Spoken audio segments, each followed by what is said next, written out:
Hazrat Abdullah bin Amr bin al-As radiyallahu anhu states that Allah's Apostle sallallahu alaihi wasallam recited Hazrat Ibrahim's saying from the Quran, "My Lord, verily these idols have led many people astray.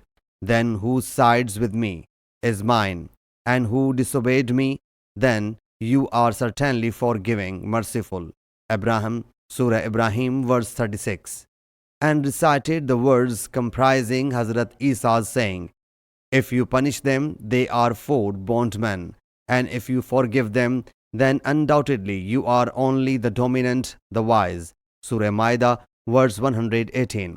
Thereafter, Allah's Apostle sallallahu alaihi wasallam raised his hands and submitted, "O Allah Jalla Jalaluhu, my ummah."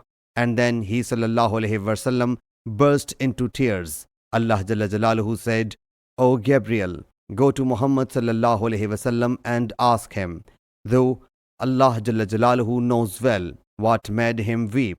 Hazrat Gabriel alayhi salam came to the Prophet sallallahu alaihi wasallam and after learning the reason, submitted it to Allah Jalla Jalaluhu, though he Jalla Jalaluhu knew it well. Allah Jalla Jalaluhu whereupon said to Hazrat Gabriel alayhi salam, "O Gabriel, go to Muhammad sallallahu alaihi wasallam and say to him, we shall please you regarding your ummah's forgiveness and shall not displease you." Sahih Muslim Hadees number 498.